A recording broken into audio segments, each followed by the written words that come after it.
করতে পারি। দরুদ ইব্রাহিমে কি বলেন দেখি? আল্লাহুম্মা সাল্লি আলা মুহাম্মদ ওয়া আলা আলি মুহাম্মদ কামা সাল্লাইতা আলা ইব্রাহিম। এই জায়গায় আল্লাহ রাসূল শিখিয়ে দিলেন আল্লাহুম্মা সাল্লি আলা মুহাম্মদ। কিন্তু কিছু মানুষ আল্লাহ রাসূলকে বেশি সম্মান দেখাতে গিয়ে বলল আল্লাহুম্মা সাল্লি আলা সাইয়্যিদিনা মাওলানা মুহাম্মদ।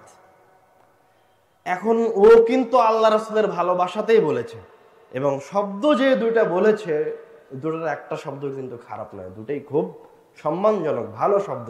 সাইয়্যিদিনা মানে আমার সর্দার, মাওলানা আমার ওলি, মানে এর চেয়ে সুন্দর শব্দ আছে নাকি? মানে ওর বিবেকে ও সুন্দর কথা বলেছে, কিন্তু ও ক্ষতিগ্রস্ত কেন? সহজ হিসাব, যে হুজুর আল্লাহুম্মা সাল্লি আলা সাইয়্যিদিনা মাওলানা মুহাম্মদ বলল, সে কি আল্লাহ রাসূলের চেয়ে ভালো আরবি জানে?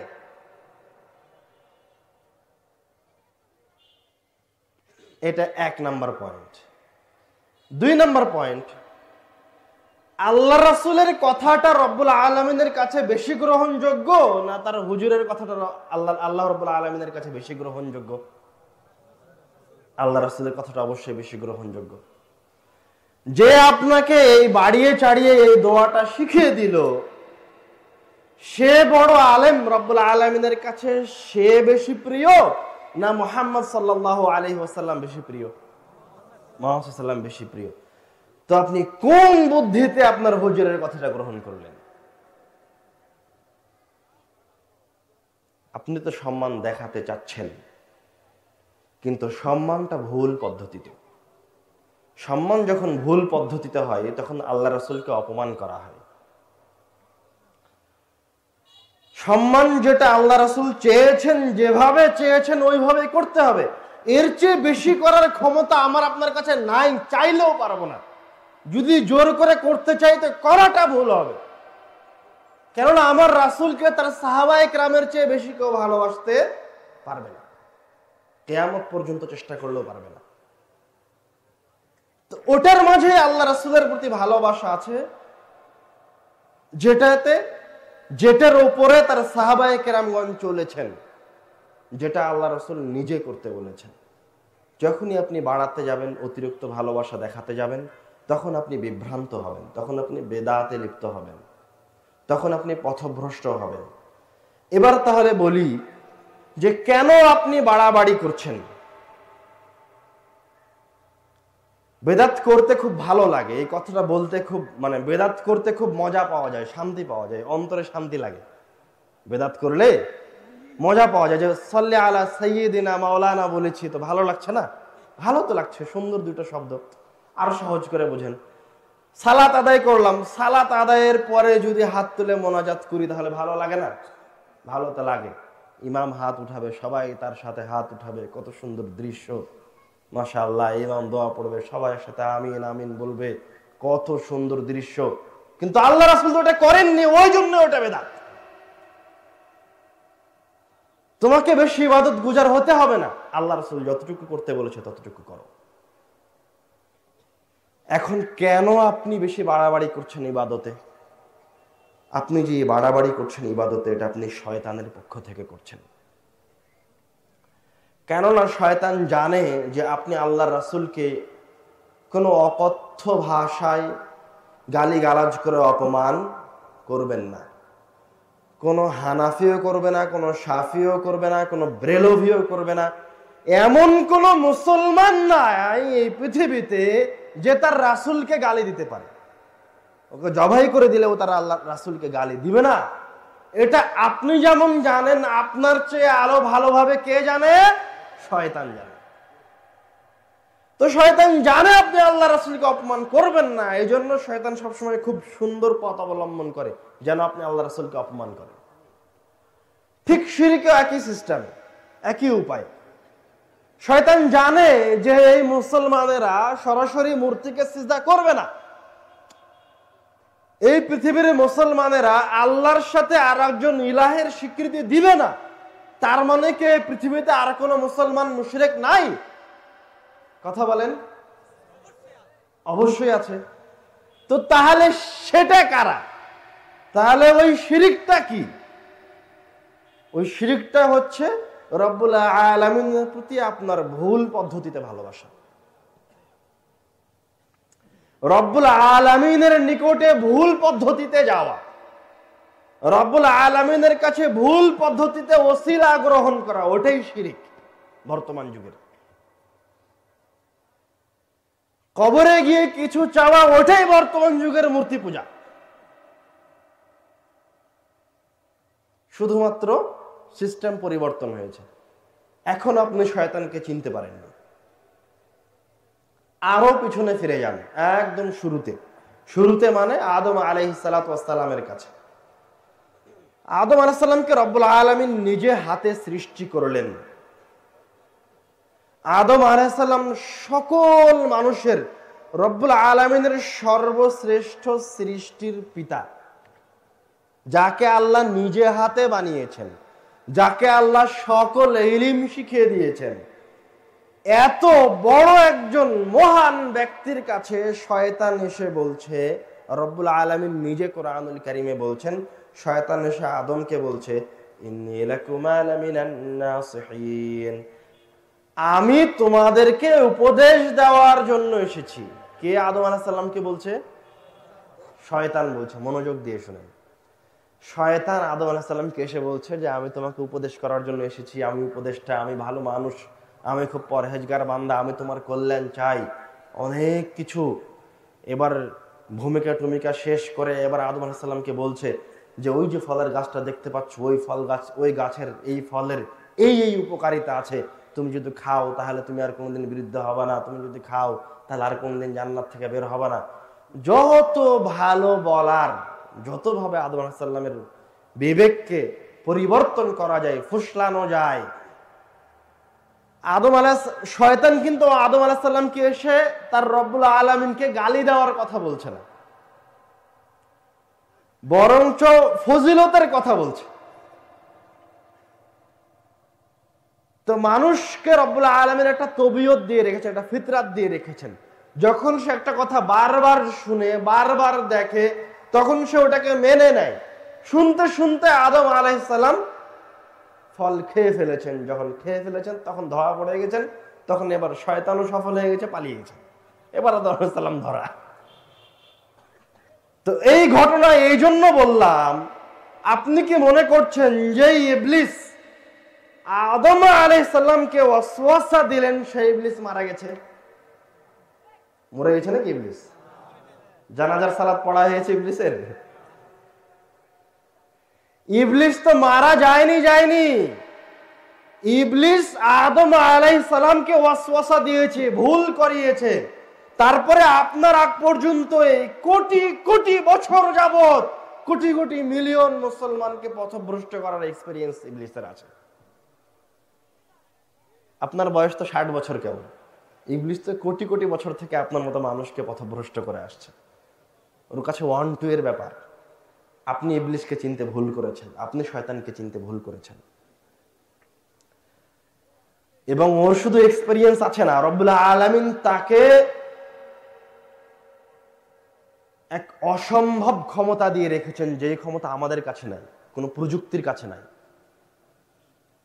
শয়তান আমার আপনার শিরা উপশিরা দিয়ে প্রবেশ করতে পারে, সরাসরি ডাইরেক্ট অন্তরের ভিতরে গিয়ে ওয়াসওয়াসা দিতে পারে। এবার বলেন, আমি আপনার অন্তরে গিয়ে কিছু করতে পারবো? পারবো না।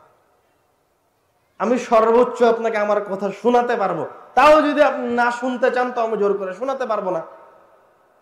কিন্তু শয়তান আপনাকে বাহিরে দাঁড় করিয়ে রাখতে পারবে আপনার অন্তরে ওয়াসওয়াসা দিয়ে। আমি আব্দুর রহিম আপনাকে এই জায়গায় উপস্থিত করাতে পারবো না। শয়তান আপনাকে এখনই জিলাপি কিনতে নিয়ে যেতে পারবে কোনো কথাবার্তা ছাড়াই। মানে শয়তানকে এসে আপনাকে বলাও লাগবে না, আপনার অন্তরে ওয়াসওয়াসা দিবে, আপনি বাইরে ঘুরে বেড়াবেন আর হাদিস কোরআন শুনবেন না। শয়তান আপনার অন্তরে ওয়াসওয়াসা দিবে আর আপনি মনে মনে পরিকল্পনা করবেন, আরে এখনো তো উস্তাদ যে আসেনি, উস্তাদ যে আসুক তখন আমি মাঠে যাব, তার আগে একটু ঘুরে নিই। মানে তার আগে আর কোনো কোরআন হাদিসের আলোচনা হচ্ছে না।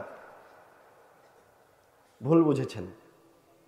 শয়তানকে ভালোভাবে চেনার চেষ্টা করেন এবং আপনি এই কথা আরো ভালোভাবে জেনে রাখেন এবং খুব ভালোভাবে স্মরণ রাখার চেষ্টা করেন যে আদম আলাইহিস সালাতু ওয়াস সালামের সামনে যদি শয়তান পরহেজগার ব্যক্তির বেশ ধারণ করে আসতে পারে, উপদেষ্টার বেশ ধারণ করে আসতে পারে, তাহলে আপনার সামনে যে সমস্ত মাহফিলগুলিতে বড় বড় আল্লামা সাহেবরা খুতবা দিচ্ছেন, তো ওই বড় বড় আল্লামা সাহেব, আল্লাহর ওলি পীর সাহেবের বেশ ধরেও শত শত শয়তান আসতে পারে এবং আছে, কথাই ঠিক।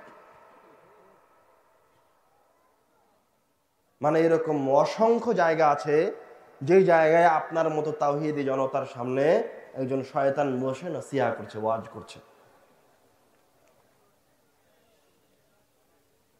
এই জন্য আপনাকে অবশ্যই বিবেচনা করে চলতে হবে, শয়তানকে চিনতে হবে। সকল কাজ শুরু করার আগে কি বলে শুরু করতে হয়?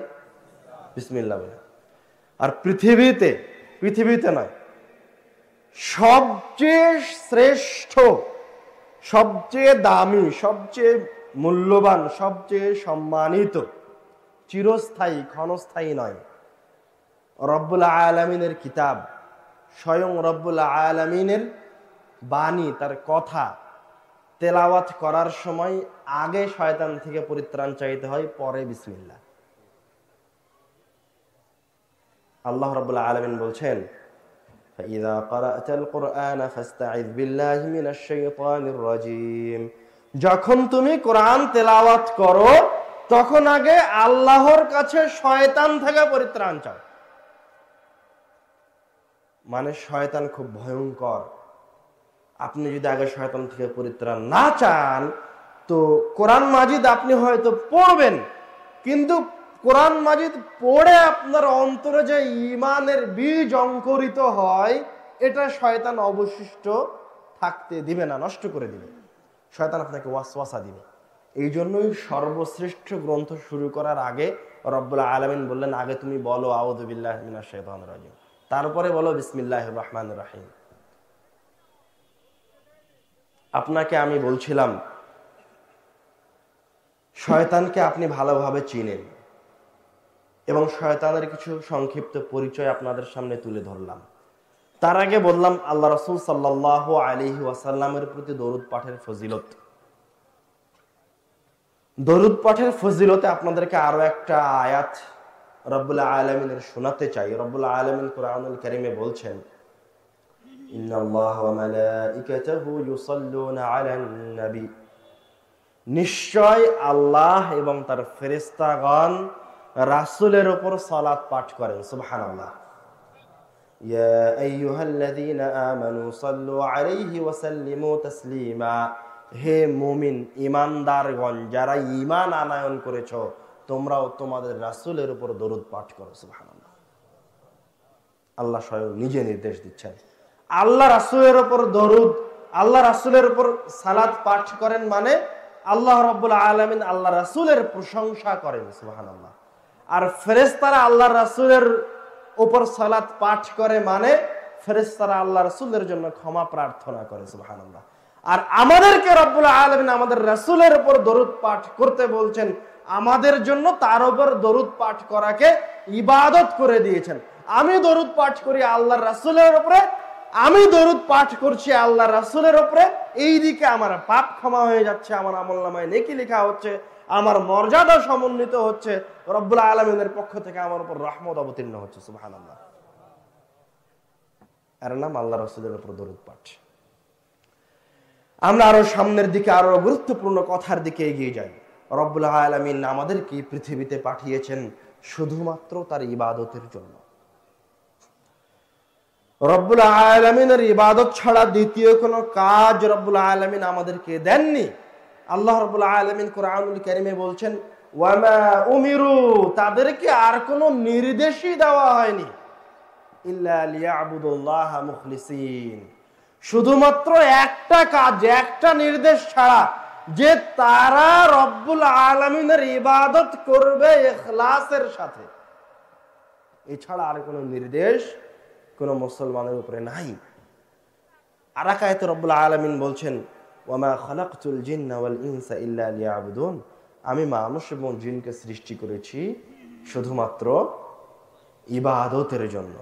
এই আয়াত আপনারা সবাই জানেন, কিন্তু আমাকে এবার বলেন যে আপনার সকালবেলায় ভ্যান নিয়ে বের হয়ে যাওয়ার সাথে রব্বুল আলামিনের সম্পর্ক কি? আপনার ভ্যান চালানোটা কিভাবে ইবাদতে রূপান্তরিত করবেন? আপনি যে সকালে জমি নিড়াতে গেলেন, কলার বাগানে গেলেন, ওখানে গিয়ে কাজ করছেন, তো সেটা কিভাবে ইবাদতে রূপান্তরিত করতে হবে? আপনার কাজের সাথে, কর্মের সাথে রব্বুল আলামিনের সম্পর্ক কি?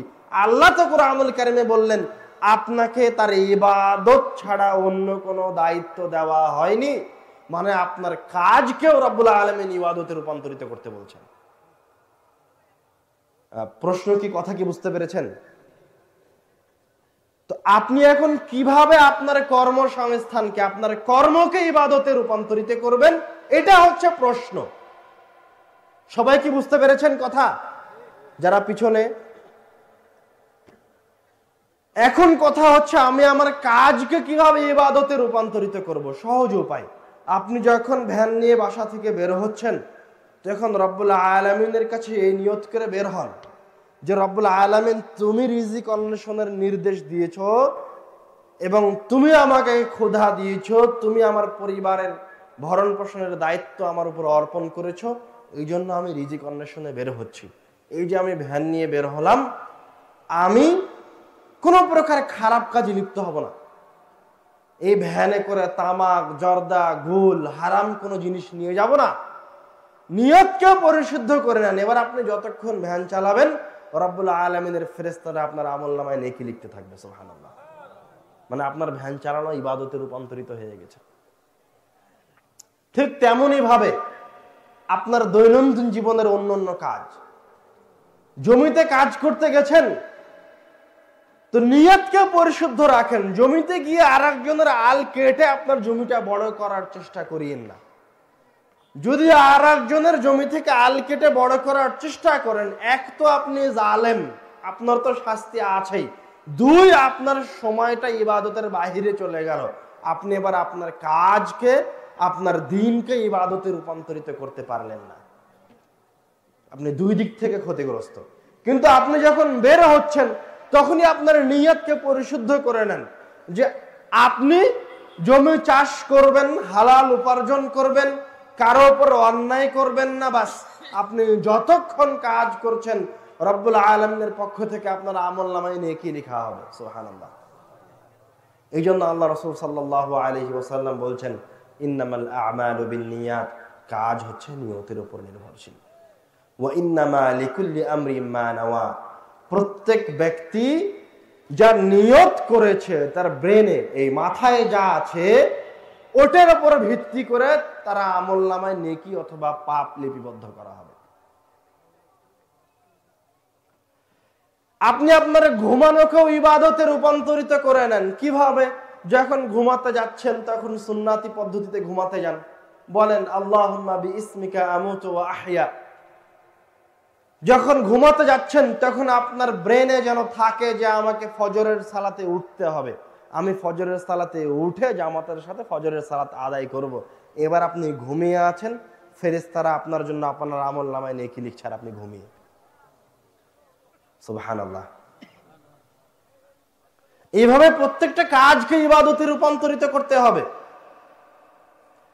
রব্বুল আলামিন আপনাকে যে একটা সেকেন্ড সময় দিয়েছে এবং সরিষা সমপরিমাণ যে শক্তি আপনার শরীরে অবশিষ্ট রেখেছে, এটা শুধুমাত্র তার ইবাদতের জন্য রেখেছে।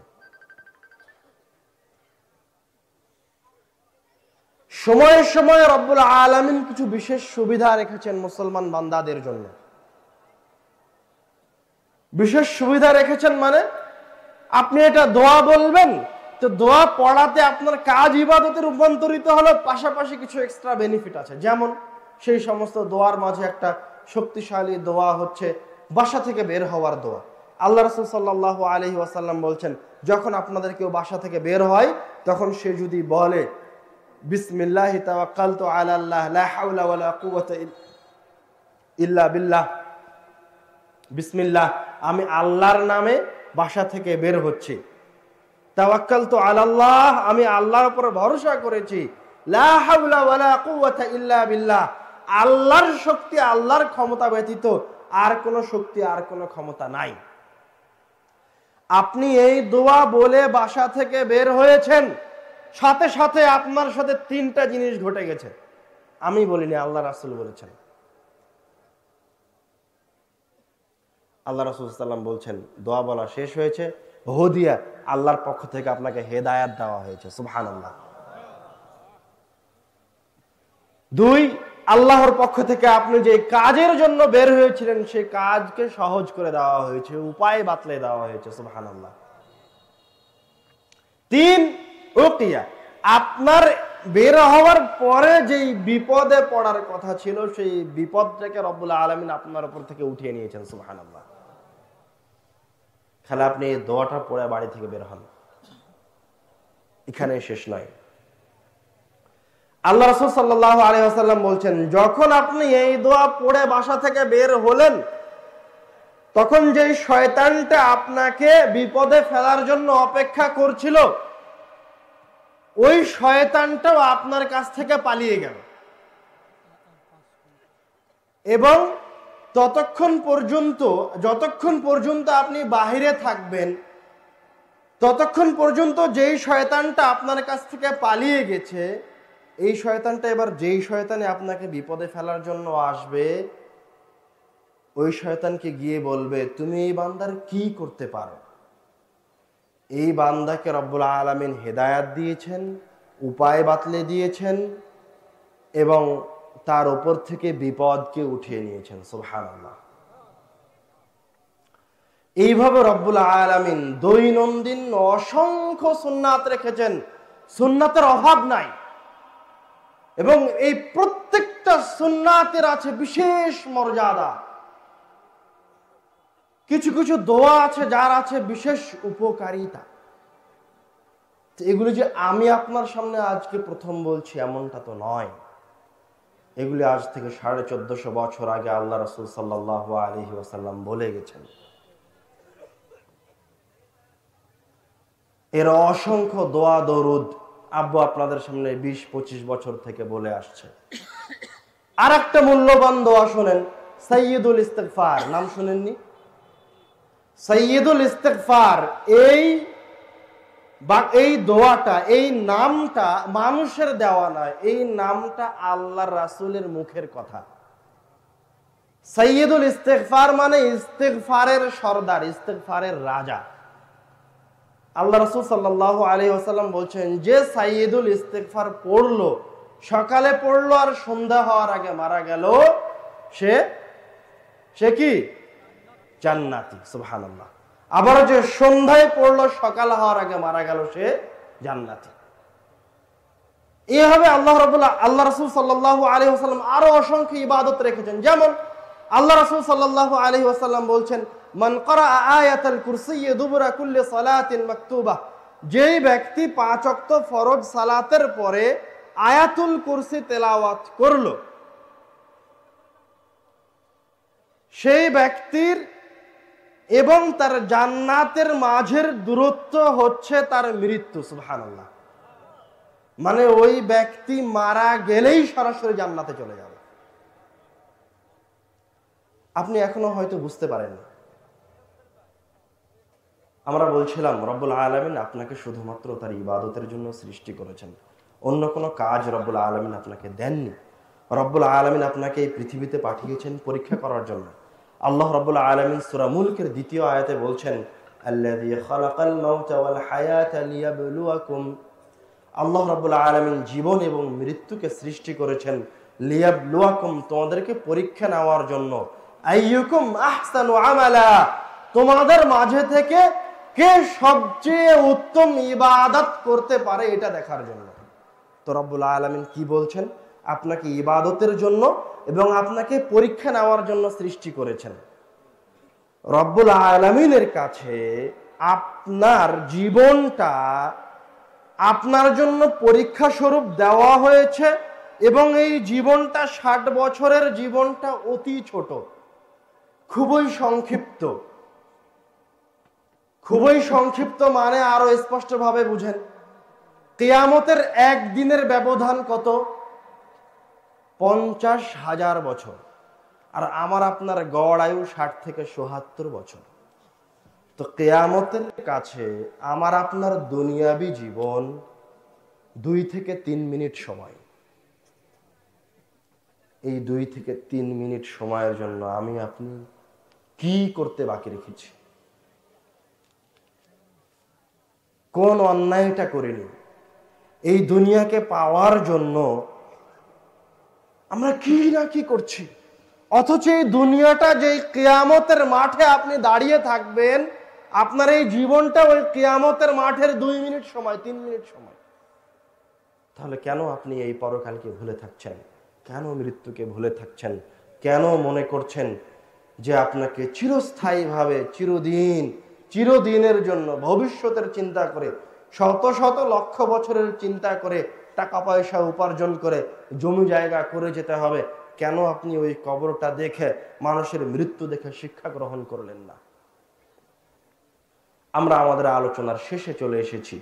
শেষে এসে আমি আপনাদেরকে বলতে চাই, পুনরায় স্মরণ করাতে চাই, আপনাকে রব্বুল আলামিন শুধুমাত্র ইবাদতের জন্য সৃষ্টি করেছেন, দ্বিতীয় কোনো কাজে সৃষ্টি করেননি। আল্লাহ রাসূল সাল্লাল্লাহু আলাইহি ওয়াসাল্লাম আপনাকে বারবার মৃত্যুর কথা স্মরণ করতে বলেছেন, করিয়ে দিতে বলেছেন। রব্বুল আলামিন নিজে মৃত্যুর কথা কোরআনুল কারীমে প্রায় 165 বার উল্লেখ করেছেন। এছাড়াও অসংখ্য জাতির ধ্বংস হয়ে যাওয়ার কথা রব্বুল আলামিন কোরআনুল কারীমে বলেছেন।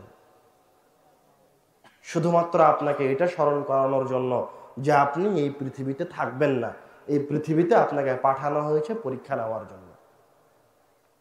আপনি কেন মৃত্যুকে ভুলে গেলেন? আল্লাহ রাসূল সাল্লাল্লাহু আলাইহি ওয়াসাল্লাম বলেছেন, জুরুল কুবুর, তোমরা কবরকে জিয়ারত করো, ফাইন্নাহা তুযাক্কিরুকুমুল মাউত, কেননা কবর তোমাদেরকে মৃত্যুকে স্মরণ করিয়ে দেয়। আল্লাহ রাসূল সাল্লাল্লাহু আলাইহি ওয়াসাল্লাম বলেছেন, আকসিরু মিন যিকরি হাজিমিল লাযযাত, তোমরা ওই জিনিসকে খুব বেশি বেশি স্মরণ করো, খুবই বেশি বেশি স্মরণ করো যে জিনিসটা তোমাদের দুনিয়াবী জীবনের আমোদ প্রমোদ, সুখ শান্তি, ভালোবাসার স্ত্রী, ভালোবাসার সন্তান, সকল কিছু থেকে বিচ্ছিন্ন করে দিবে। আরে আপনি কে? স্বয়ং আল্লাহ রাসূল নিজে কবরের কিনারে বসে কান্নাকাটি করছেেন, আর তার সাহাবীদেরকে বলছেন, ইস্তাইদ্দু লিমিসলি হাযা, তোমরাও এরকম পরিস্থিতির জন্য প্রস্তুতি গ্রহণ করো। তো আপনার প্রস্তুতি কোথায়? আল্লাহ রাসূল আপনাকে কবর জিয়ারত করতে বললেন, আপনি কবে কবর জিয়ারত করতে গেছেন? আপনি তো কবর জিয়ারত করার দোয়াটাই জানেন না, তো এই দোয়াটা আপনি অন্তর দিয়ে অনুধাবন করবেন কিভাবে? এটা আমাদের শেষ কথা। কবর জিয়ারতের দোয়াটা অন্তর দিয়ে অনুধাবন। আপনি যখন কবর জিয়ারত করতে গেছেন তখন বলেন, আসসালামু আলাইকুম ইয়া আহলাল কুবুর, হে কবরবাসী, তোমাদের উপর আল্লাহ রাব্বুল আলামিনের শান্তি অবতীর্ণ হোক। ওয়া ইন্না ইনশাআল্লাহ বিকুম লালাহিকুন, এবং অবশ্যই আমরাও তোমাদের সাথে অচিরেই সাক্ষাৎ করব। আপনি কবরে গিয়ে এভাবে সালাম দিয়ে এই কথাটা বলেন এবং এই কথাটা অন্তর দিয়ে অনুধাবন করার চেষ্টা করেন। অন্তর দিয়ে অনুধাবন মানে, আমার এখানে কি কোনো মানুষ আছে যার বয়স 100 বছর? নাই। তার মানে কি 100 বছর আগে মানুষ ছিল না? ছিল। তারা কোথায়? তারা সবাই মাটির নিচে কবরে। তার মানে আমি আপনি সহ যারা এখন এই জায়গায় উপস্থিত বসে আছি, তারা 100 বছর পরে তাদের এই চেহারাগুলো এই মাটির উপরে দেখা যাবে না। এখানে যারা স্টেজে বসে আছে আর যারা সামনে বসে আছে, তাদের কেউ এই পৃথিবীতে এই জমিনের উপর অবশিষ্ট থাকবে না, সবাই মাটির নিচে থাকবে। আপনি কবরকে সামনে রেখে চিন্তা করেন, ওই কবরটা হচ্ছে আপনার বাক্স, আপনার সুন্দুক, আপনার ব্যাংক, আপনার ব্যালেন্স। ওখানে গিয়ে দাঁড়িয়ে চিন্তা করেন এই কবরে আপনার কতগুলি ভালো আমল রাখা আছে, কতগুলি খারাপ আমল রাখা আছে, আপনি কত টাকা দান করেছেন এবং কত টাকা এই দুনিয়াবী জীবনের জন্য জমা করেছেন। আপনি ওই কবরকে সামনে রেখে চিন্তা করেন আপনি কতজনের সাথে সদাচরণ করেছেন আর কতজনের সাথে অসদাচরণ করেছেন। আপনার কতগুলি পাপ ওই কবরে জমা হয়ে আছে আর কতগুলি নেকি ওই কবরে জমা হয়ে আছে। তাহলে আপনি বুঝে নেবেন যে আপনি ভালো মানুষ না খারাপ মানুষ। তাহলে আপনি আপনার অন্তরকে পরিশুদ্ধ করে নিতে পারবেন।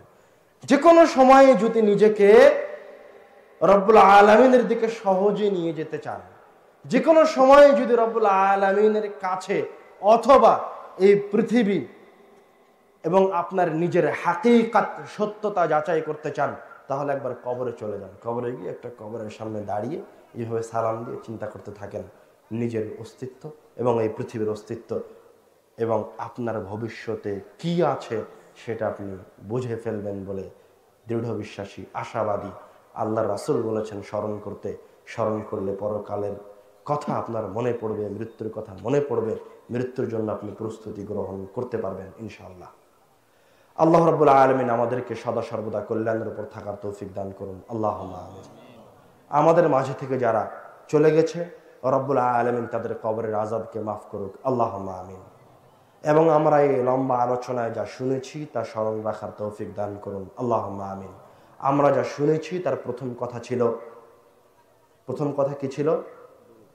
আল্লাহ রাসূল সাল্লাল্লাহু আলাইহি ওয়াসাল্লামের উপর দরুদ, যার অসংখ্য ফজিলত আছে, ওইটাই আল্লাহ রাসূলের প্রতি প্রকৃত ভালোবাসা। তারপরে আমরা বলেছি শয়তান কি জিনিস এবং শিরক বিদআত কি জিনিস। তারপরে আমরা বলেছি রব্বুল আলামিন আমাদেরকে শুধুমাত্র তার ইবাদতের জন্য সৃষ্টি করেছেন। তারপরে আমরা বলেছি এই জগৎ এবং আমাদের এই ইবাদত, এই সময়টা রব্বুল আলামিনের পক্ষ থেকে আমাদের জন্য পরীক্ষার জন্য।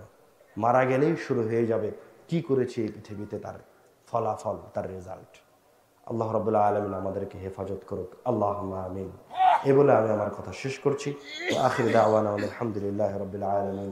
আসসালামু আলাইকুম ওয়া রাহমাতুল্লাহ।